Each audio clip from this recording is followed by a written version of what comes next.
Welcome back. Today, we're taking a seriously fascinating journey straight into the inner workings of, well, our own consciousness. And as always, I promise to capture the absolute essentials of Bill Harris's groundbreaking book, Thresholds of the Mind, in exactly 8 minutes or less. You know, if you've ever found yourself wondering why personal growth sometimes feels just incredibly difficult, or why you keep repeating the exact same frustrating patterns, you are in the perfect place. We're going to decode the actual mechanics of your mind. Think about the last time life just got to be way too much. Why is it that we sometimes just fall apart under stress? I want to ask you directly, when you hit that absolute wall of total overwhelm, what is your go-to coping mechanism? Do you completely isolate yourself? Do you bury yourself in work? Or maybe you lash out in anger? We've all got something, right?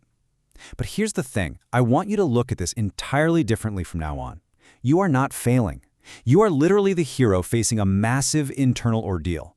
You see the stress you're feeling? It's actually a precise mechanical process happening right there in your brain. And understanding that exact mechanism is basically your ultimate secret weapon. Okay, let's dive into this. Here is our roadmap for today. First up, the mind's breaking point. Then, chaos and reorganization. Third, the 5 steps of change. Moving on to number 4, the antidote to resistance. And finally, evolving your brain's threshold. All right, Section 1, the mind's breaking point, understanding our limits. Now, what's really interesting about this slide is that to truly grasp our limits, we have to look at the physical reality of the brain itself. It basically operates as an open system. What does that mean? It means it's constantly exchanging energy with its environment, taking in physical, emotional, and mental input literally every single second of the day. But notice the dual structure at play here. The brain is physically divided into these left and right hemispheres. Functionally, your right side controls the left side of your body and the left side controls the right. But psychologically, man, this creates a totally split-brained way of filtering reality. It creates this constant tension of opposites. Because of this, we tend to see things as separate and opposed, good versus bad, hot versus cold, instead of as one connected whole. This built-in duality makes processing all that constant daily input a super complex and, honestly, a very stressful balancing act. And that balancing act has a strict limit, which brings us to a really foundational definition, your threshold. This is the exact point at which any further input is going to completely overwhelm the system. Every single one of us has a personal upper limit for what we can handle from our environment. When your internal map of reality just isn't adequate to negotiate the challenges you're currently facing, well, you get pushed right past your threshold. And here is the absolutely crucial concept you need to anchor into your mind right now. All of those dysfunctional behaviors we talked about earlier, they are simply your mind's attempt to cope with being pushed past its threshold. You aren't broken.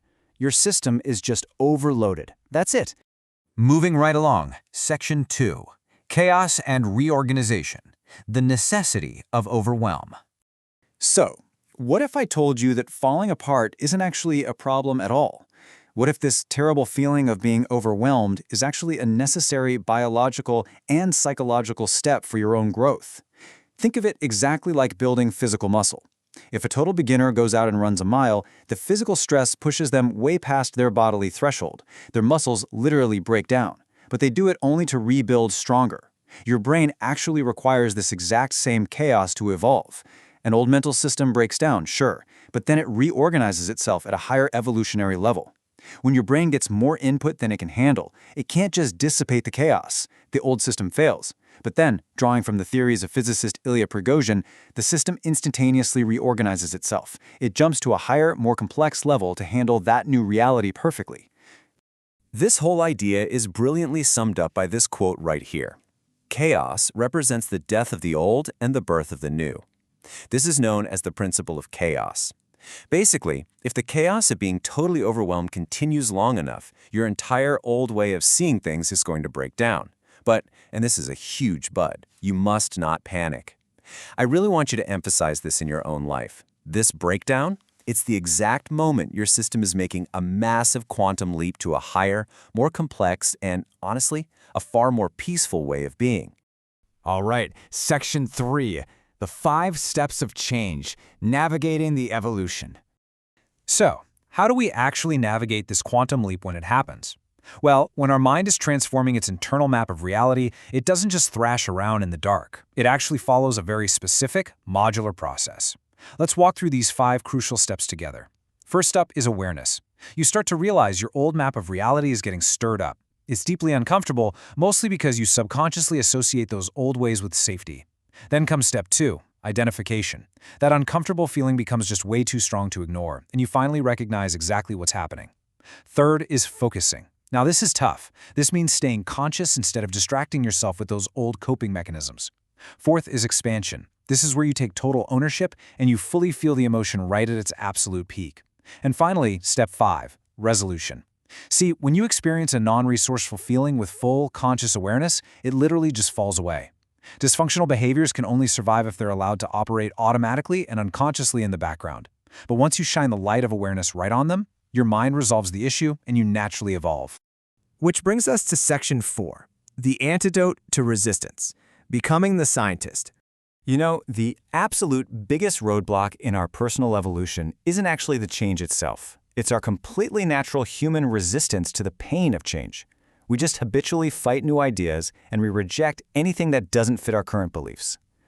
To counter this, the author introduces an incredibly powerful tool called witnessing. What is it?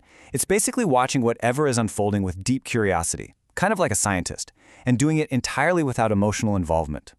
This is the ultimate antidote to suffering.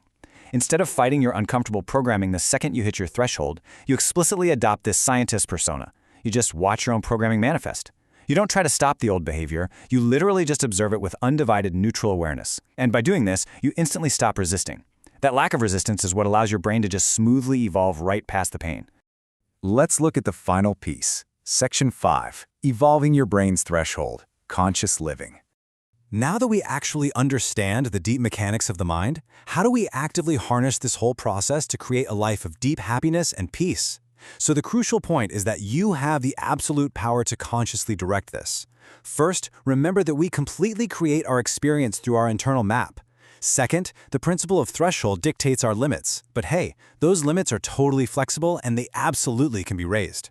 Third, the principle of chaos proves that an emotional breakdown is literally just the necessary precursor to an emotional breakthrough. Fourth, conscious change guarantees that those bad habits, they just cannot survive the blinding light of true awareness. And finally, witnessing is your daily antidote to resistance. By fully embracing these principles, you aren't just coping with life anymore. You are continuously evolving your brain's threshold. As we wrap up this explainer, I really want to leave you with a provocative thought to carry with you today. The next time life pushes you way past your limit, the very next time you hit that personal threshold and the chaos inevitably begins, will you resist the chaos or will you step back, become the scientist, and witness your own evolution? You know the mechanics now. The choice is totally yours. If you enjoyed this, subscribe to In 8 Minutes and never miss what matters